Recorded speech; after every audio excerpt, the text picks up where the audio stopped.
बिस्मिल्लाहिर्रहमानिर्रहीम अस्सलाम वालेकुम नाज़रीन तुसी वेंदे पे हो शहीन ऑफ एशिया ते मैं तुहाडा मेज़बान शहबाज शहीन। अपने पंजाब दे सारे वीरां नूं असीं अपने चैनल दे उत्ते खुश आमदीद कहने आ और चढ़दे पंजाब दे मित्रां दा भी असीं स्वागत करदे आ जिहड़े साडे नाल जुड़े रहिंदे आ।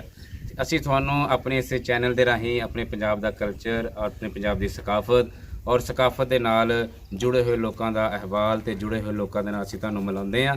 तो इस कड़ी दे विच इस सिलसिले दे विच इस वेले असीं पहुंचे हाँ जिला टोबा टेक सिंह डिवीजन फैसलाबाद लहिंदे पंजाब पाकिस्तान का एक पिंड 350 गाबे गट वाला।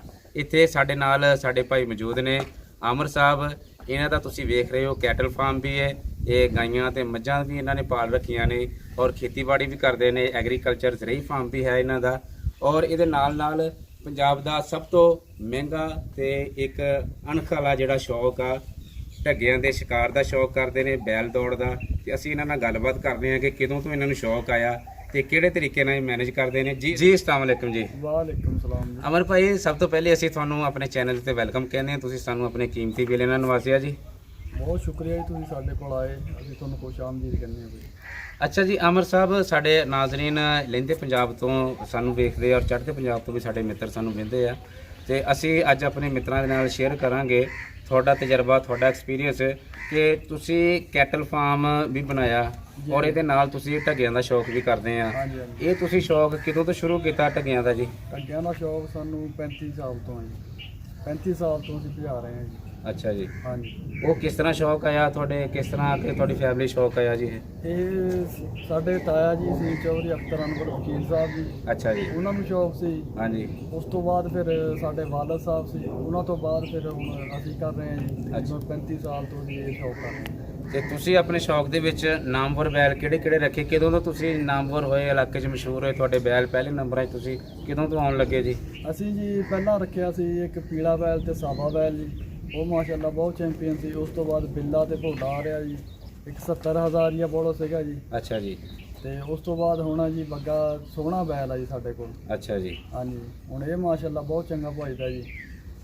ਇਹ ਜਿਹੜਾ ਤੁਹਾਡਾ ਬੱਗਾ ਸੋਹਣਾ ਬੈਲ ਆ ਇਹ ਉਤਲੀ ਕੰਨੀ ਤੇ ਭੱਜਦਾ, ਹੇਠਲੀ ਕੰਨੀ ਤੇ ਭੱਜਦਾ ਜੀ? ਦੋਵਾਂ ਪਾਸੇ ਜੀ ਬਹੁਤ ਚੰਗਾ ਭਜਦਾ। ਬਰਾਬਰ ਦਾ ਭੱਜਦਾ, ਇੱਕੋ ਤਰ੍ਹਾਂ ਦਾ ਦੋਵਾਂ ਪਾਸੇ? ਦੋਵਾਂ ਪਾਸੇ ਇੱਕੋ ਜੀ। ਹੁਣ ਤੁਸੀਂ ਹਾਲੀਆ ਕਿਹੜੀ ਦੌੜ ਭਜਾਈ ਇਹਦੇ ਨਾਲ ਜੀ? ਹੁਣ ਪੀਰਮਾਲ ਦੌੜ ਭਜਾਈ ਸੀ ਅਸੀਂ ਸਰ, ਉੱਥੇ ਨਾਲ ਦੇ ਬੋਲ ਨਹੀਂ ਪਾੜ ਗਏ ਸੀ। ਅੱਛਾ ਜੀ। ਉਹਨਾਂ ਦੀ ਵਜ੍ਹਾ ਨਾਲ ਖਰਾਬ ਹੋ ਗਏ ਤੇ ਉੱਥੋਂ ਫਿਰ ਅਸੀਂ ਵਾਪਸ ਆ ਗਏ ਜੀ, ਹਾਰ ਗਏ ਜੀ। ਤੇ ਤੁਸੀਂ ਆਪਣਾ ਜਿਹੜਾ ਬੈਲ ਰੱਖਿਆ ਇਹਦੀ ਤੁਸੀਂ ਸੇਵਾ ਕਿਸ ਤਰ੍ਹਾਂ ਕਰਦੇ ਆ, ਪ੍ਰੈਕਟਿਸ ਕਿਸ ਤਰ੍ਹਾਂ ਕਰਦੇ ਆ ਤੁਸੀਂ? ਸੇਵਾ ਜੀ ਦੀ ਡੇਲੀ 4-5 ਕਿਲੋਮੀਟਰ ਦੀ ਸਰਵਿਸ ਆ ਜੀ। ਅੱਛਾ ਜੀ। ਫੇਰੀ ਤੋਰੀ ਦਾ ਜੀ ਨੂੰ ਰੇੜੇ ਦੇ ਵਿੱਚ ਰੇੜੇ 'ਚ ਦੌੜਦੇ ਜੀ ਹਾਂਜੀ। ਇਕੱਲੇ ਨੂੰ? ਹਾਂਜੀ ਹਾਂਜੀ ਨਹੀਂ ਜੀ, ਦੋ ਬੋਲ ਜੋੜ ਕੇ ਜੀ ਦੋਵਾਂ ਨੂੰ ਇਕੱਠੇ ਫੇਰਦੇ ਹਾਂ। ਅੱਛਾ ਜੀ। ਤੇ ਇਹਨੂੰ ਦੇਸੀ ਕੇ ਵੰਡਾ ਯਾਨੀ ਕਿ ਜੀ ਸੇਵਾ ਜੀ ਕਰਨੀ ਪੈਂਦੀ, ਬਹੁਤ ਜ਼ਿਆਦਾ ਸੇਵਾ ਹੁੰਦੀ। ਆਮਰ ਭਾਈ ਵੰਡੇ 'ਚ ਤੁਸੀਂ ਕੀ ਰੱਖਿਆ ਜੀ ਉਹਦੇ ਵਿੱਚ ਜਿਹੜਾ ਬੈਡਨ ਦਿੰਦੇ ਆ ਭੱਜਣ ਵਾਲੇ ਨੂੰ? ਉਹਦੇ ਵਿੱਚ ਚਨਾ ਹੋ ਗਿਆ ਜੀ, ਗੰਦਮ ਹੋ ਗਿਆ। ਅੱਛਾ ਜੀ। ਵਿੱਚ ਮਸਾਲਾ ਜਾਤ ਪਾਉਂਦੇ ਜੀ। ਅੱਛਾ ਜੀ। ਹਾਂਜੀ ਉਹ ਬਣਾ ਕੇ ਫਿਰ ਉਹ ਇਹਨਾਂ ਨੂੰ ਦੇਈਦਾ। ਤੇ ਤੁਸੀਂ ਘੇ ਦਾ ਦੱਸਿਆ ਕਿ ਕਿਹੜੇ ਟਾਈਮ ਦਿੰਦੇ ਨੇ, ਕਿਸ ਤਰ੍ਹਾਂ ਦਿੰਦੇ ਆ ਜੀ? ਕੇ ਦਿੰਦੇ ਹਾਂ ਜੀ ਸ਼ਾਮ ਨੂੰ ਮਗਰਬ ਤੋਂ ਬਾਅਦ ਪੱਠੇ ਪੁੱਠੇ ਖਾ ਕੇ ਉਸ ਤੋਂ ਬਾਅਦ ਫਿਰ ਦੇਈਦਾ ਜੀ। ਅੱਛਾ। ਤੇ ਤੁਸੀਂ ਦੌੜ ਮੁਸਲਸਲ ਦੜਾਉਂਦੇ ਆ ਜਾਂ ਵਿੱਚ ਵਕਫਾ ਪਾ ਕੇ ਦੜਾਉਂਦੇ ਆ ਜੀ? ਨਹੀਂ ਮੁਸਲਸਲ ਵੀ ਦੜਾ ਲਈਦੇ ਆ ਜੀ, ਉਸ ਤੋਂ ਬਾਅਦ ਵਿੱਚ ਵਕਫਾ ਵੀ ਆ ਜਾਂਦਾ, ਆਖਰ ਜਾਣ ਵਾਲੀ ਚੀਜ਼ ਆ ਜੀ। ਵਕਫਾ ਦੌੜ ਦਾ ਵਕਫਾ ਵੀ ਉਹ ਵਕਫਾ ਹੁੰਦਾ ਤੁਸੀਂ ਆਪ ਵੀ ਵਕਫਾ ਕਰ ਲੈਂਦੇ ਆ? ਆਪ ਵੀ ਵਕਫਾ ਕਰ ਲਈਦਾ ਜੀ। ਉਹਦੀ ਵਜ੍ਹਾ ਜੀ? ਦੌੜ ਦਾ ਜੀ ਇਹਨਾਂ ਜਾਣ ਵਾਲੀ ਚੀਜ਼ ਆ ਤੇ ਅੱਛਾ ਇਹਨਾਂ ਨੂੰ ਜਾਨੀ ਰੈਸਟ ਮਿਲ ਜਾਵੇ। ਰੈਸਟ ਦੇਈਦੀ ਆ ਜੀ ਇਹਨਾਂ ਨੂੰ। ਅੱਛਾ ਜਦੋਂ ਇੱਕ ਦੌੜ ਤੋਂ ਦੂਸਰੀ ਦੌੜ ਦਾ ਕੋਈ 15 ਤੋਂ 20 ਦਿਨ ਦਾ ਫਰਕ ਪੈਂਦਾ ਉਹਦੇ ਦਰਮਿਆਨ ਤੁਸੀਂ ਫਰਾਈ ਕਰਾਉਂਦੇ ਜੀ? ਹਾਂਜੀ ਫਰਾਈ ਤਾਂ ਲਗਾਤਾਰ ਆ ਜੀ, ਉਹ ਨਹੀਂ ਜੀ ਰੋਕੀ ਦੀ ਫਰਾਈ ਕਰਾਈ ਦੀ। ਨਹੀਂ ਇੱਕ ਤੁਸੀਂ ਸੁਬਾਹ ਨੂੰ ਜਿਹੜਾ ਦੜਾਉਂਦੇ ਆ ਉਹ ਤੋਂ ਹਟ ਕੇ ਜਿਹੜੀ ਇੱਕ ਫਰਾਈ ਕਰਾਉਂਦੇ ਆ ਲੀਕਾਂ 'ਚ ਲਿਜਾ ਕੇ, ਉਸ ਤਰ੍ਹਾਂ ਦੀ ਵੀ ਕਰਾਉਂਦੇ ਆ ਕਿ ਨਹੀਂ ਕਰਾਉਂਦੇ? 10 ਦਿਨ ਤੋਂ ਬਾਅਦ ਉਹ ਕਰਾਈ ਦੀ ਹੈ ਜੀ ਲਾਜ਼ਮੀ। ਅੱਛਾ ਉਹ ਤੁਸੀਂ ਲਾਜ਼ਮੀ ਕਰਾਉਣੇ ਆ, ਜੇ ਦੌੜ ਹੋ ਜੇ ਦੌੜ ਹੋ ਜਾਣੀ ਆ, ਹਾਂਜੀ ਨਾ ਹੋਵੇ ਉਹ ਤੇ ਫਰਾਈ ਲਾਜ਼ਮੀ ਕਰਾਈ ਦੀ ਹੈ 10 ਦਿਨ ਤੋਂ ਬਾਅਦ। ਤੁਸੀਂ ਆਪ ਦੜਾਉਂਦੇ ਜਾਂ ਕਿਸੇ ਹੋਰ ਸਵਾਰ ਦੀ ਖਿਦਮਤ ਲੈਂਦੇ ਸਵਾਰ ਜੀ? ਰੱਖੇ ਜੀ। ਕਿਹਨਾਂ ਦੀ ਤੁਸੀਂ ਕਿਹਨਾਂ ਨੂੰ ਕਹਿੰਦੇ ਆ ਜੀ ਦੜਾਉਣ ਵਾਸਤੇ? ਜ਼ਾਹਾ ਦਾ ਹੀ 344 344 ਦੇ ਉਸਤਾਦ ਜ਼ਾਹਾ ਦੇ? ਹਾਂਜੀ ਅੱਛਾ ਜੀ। ਉਹਨਾਂ ਕੋਲ ਭਜਾਈ ਦੇ। ਜੇ ਉਹਨਾਂ ਦਾ ਟਾਈਮ ਨਾ ਹੋਵੇ ਫਿਰ ਜੀ? ਨਹੀਂ ਅਸੀਂ ਉਹਨਾਂ ਕੋਲੋਂ ਹੀ ਭਜਾਈ ਦੇ। ਅੱਛਾ ਜਦੋਂ ਉਹਦਾ ਟਾਈਮ ਮਿਲ ਹੀ ਜਾਂਦਾ ਤੁਹਾਨੂੰ ਜੀ? ਹਾਂਜੀ ਉਹ ਮਿਲ ਜਾਂਦਾ, ਪੱਕਾ ਹੀ ਰੱਖਿਆ ਹੈ ਜੀ। ਅੱਛਾ ਜੀ। ਹਾਂਜੀ ਤੇ ਇਹ ਤੁਸੀਂ ਮੈਂ ਦੇਖਿਆ ਇਹ ਗਾਈਆਂ ਨੂੰ ਤੇ ਮਈਆਂ ਨੂੰ ਤੁਸੀਂ ਫਰਕ ਆ ਪੱਠਿਆਂ ਦਾ, ਇਹ ਕੀ ਤੁਸੀਂ ਕਰਦੇ ਜੀ? ਇਹ ਜਿਹੜੀ ਗਾਂ ਜੀ ਇਹਨੂੰ ਸੈਲਜ ਤੁਸੀਂ? ਸੈਲਜ ਪਾਈ ਦਾ ਦੁੱਧ ਵਾਲੀਆਂ ਗਾਵਾਂ ਜੀ। ਅੱਛਾ ਇਹਦਾ ਜੀ। ਕਾਟੂ ਹੈ ਜਾਨੀ ਕਿ ਮਵੈਸ਼ੀ ਵਿੱਚ ਬੱਚੀਆਂ ਆ ਗਈਆਂ, ਮੱਝਾਂ ਆ ਗਈਆਂ, ਹਾਂਜੀ। ਇਹਨਾਂ ਨੂੰ ਪੱਠੇ ਪਾਈ ਦੇ। ਅੱਛਾ ਉਹ ਸੈਲਜ ਤੁਸੀਂ ਆਪਣਾ ਤਿਆਰ ਕੀਤਾ ਤੇ ਮੁੱਲਿਆ ਜੀ? ਨਹੀਂ ਸਰ ਆਪਣਾ ਵੇਚਿਆ। ਅੱਛਾ, ਉਹ ਤੁਸੀਂ ਕਿਸ ਤਰ੍ਹਾਂ ਤਿਆਰ ਕੀਤਾ, ਕੀ ਉਹਦੇ ਵਿੱਚ ਕਿਦੋਂ ਤਿਆਰ ਕੀਤਾ, ਜਾਂ ਤਿਆਰ ਕੀਤਾ ਕਿੰਨਾ ਚਿਰ ਕੱਢ ਜਾਂਦਾ?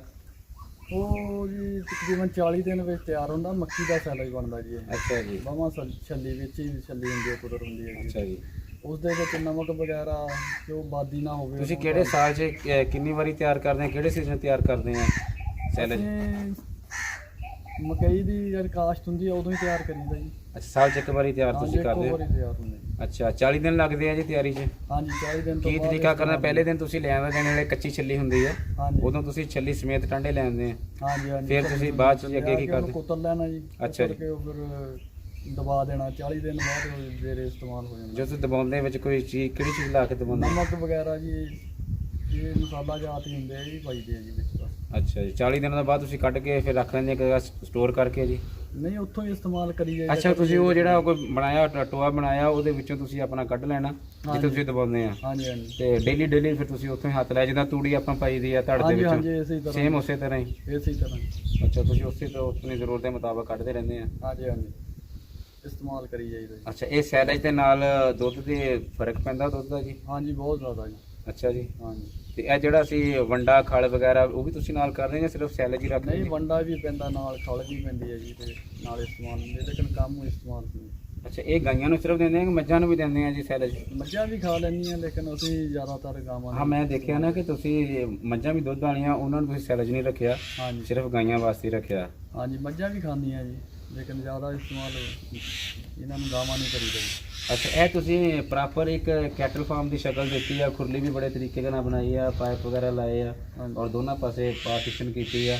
ਇਹ ਤੁਸੀਂ ਕਿਦੋਂ ਤੋਂ ਇਸ ਤਰ੍ਹਾਂ ਮੈਨੇਜ ਕੀਤਾ ਜਾਨਵਰਾਂ ਨੂੰ ਰੱਖਣਾ? ਇਹ ਤਕਰੀਬਨ 2 ਸਾਲ ਹੋ ਗਏ ਜੀ। ਅੱਛਾ, ਪਹਿਲੇ ਬਸ ਸਿੰਪਲ ਤਰੀਕਾ ਸੀ? ਹਾਂਜੀ ਪਹਿਲਾਂ ਸਿੰਪਲ ਤਰੀਕਾ ਸੀ, ਹੁਣ 2 ਸਾਲ ਤੋਂ ਬਣਾਇਆ ਜੀ ਫਾਰਮ।